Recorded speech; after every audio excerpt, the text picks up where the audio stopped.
नमस्कार आप सभी को। आज की क्लास में हम प्राचीन हरियाणा के इतिहास के बारे में पढ़ेंगे। देखिए, हरियाणा को वैदिक साहित्य में भारतीय वैदिक सभ्यता का पालना कहा गया है। हरियाणा संस्कृत भाषा का शब्द है जो दो शब्दों से मिलकर बना है, हरि प्लस अयाणा। हरि का मतलब होता है विष्णु और अयाणा का मतलब होता है निवास, यानी कि विष्णु का निवास स्थान। हरियाणा भी संस्कृत भाषा का शब्द है जो दो शब्दों से मिलकर बना है, हर प्लस अयाणा। हर का मतलब होता है शिव और अयाणा का मतलब निवास, यानी कि हरियाणा का मतलब हुआ शिव का निवास स्थान। कुछ विद्वानों जैसे मुरलीचंद शर्मा, सुखदेव सिंह छिब, मुनीलाल या एच ए फड़के के अनुसार हरियाणा शब्द दो शब्दों से मिलकर बना है, हरि प्लस अयाणा या अरण्य।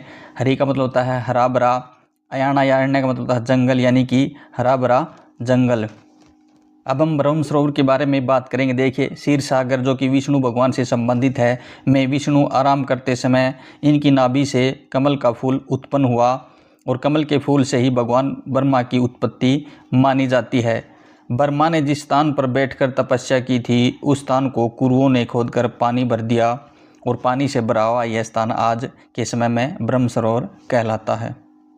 देखिए, हरियाणा इतिहास से संबंधित कुछ प्रमुख पुस्तकें जैसे प्रोफेसर केसी यादव के द्वारा लिखित हरियाणा का इतिहास, एस.सी. मित्तल के द्वारा लिखित Haryana a historical prospective, Jagdish Chandra द्वारा लिखित फ्रीडम स्ट्रगल इन हरियाणा 1919 से लेकर 1947 तक, या फिर मदन गोपाल द्वारा लिखित सर छोटू राम ए पॉलिटिकल बायोग्राफी। अब हम हरियाणा की उत्पत्ति व नामकरण के बारे में पढ़ेंगे। देखिए, हरियाणा शब्द का सर्वप्रथम वर्णन ऋग्वेद में किया गया है। ऋग्वेद में हरियाणा का नाम रजंतम हरियाणे है, जो कि ऋग्वेद के 8वें मंडल के 25वें श्लोक की ऋचा संख्या 22 पर है। अथर्ववेद या मनुस्मृति में इन ग्रंथों में हरियाणा का नाम ब्रह्म ऋषि या ब्रह्मा की उत्तरवेदी या ब्रह्मावर्त बताया गया है। ब्रह्मावर्त प्राचीन समय में सरस्वती और दशदती नदियों के बीच फैला हुआ क्षेत्र है और यहीं से हरियाणा का प्रथम प्रादेशिक नाम पड़ा ब्रह्मावर्त। काल में देखिए, आर्यवंशी कुरुओं द्वारा सबसे पहले इस क्षेत्र को कृषि के उद्देश्य से खोदा गया था और कुरुओं के द्वारा खोदा गया क्षेत्र कुरुक्षेत्र कहलाता है। और दिल्ली के आसपास के क्षेत्र को खांडवप्रस्थ या इंद्रप्रस्थ कहा जाता था और शेष भाग को बहुधान्यक प्रदेश कहा जाता था।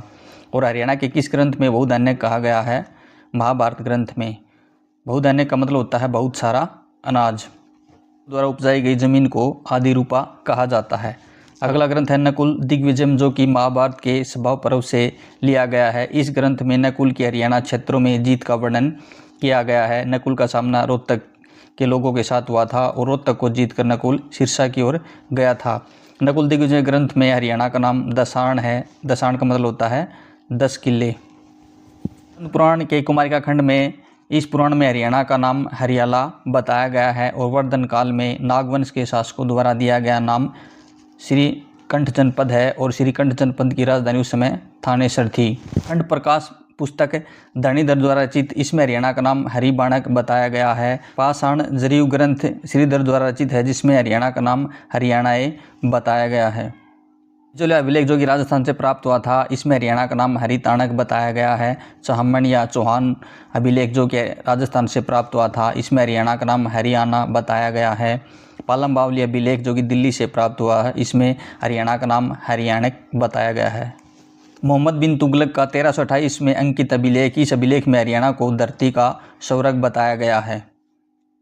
अब हम विभिन्न विद्वानों द्वारा हरियाणा को दिए गए नामों के बारे में पढ़ेंगे। देखिए, राहुल सांकृत्यायन ने हरिधानक के कहा, डॉक्टर आचार्य गुप्ता ने आर्याणा यानी कि आर्यों का घर, डॉक्टर जी सी अवस्थी ने ऋग्वेद से उत्पन्न कहा, डॉक्टर नानक चंद शर्मा ने आयनिक कहा, डॉक्टर बुद्ध प्रकाश ने अभिरियाणा कहा, यदुनाथ सरकार ने हरियाला कहा, महाराज कृष्ण ने हरना या हवम जिसका मतलब होता है लूटपाट का केंद्र, जी.आर. भंडारकर ने हरिताना कहा, जयचंद्र विद्यालंकर ने हरियाणक कहा और वासुदेव ने अहिरायन या हिरायन कहा।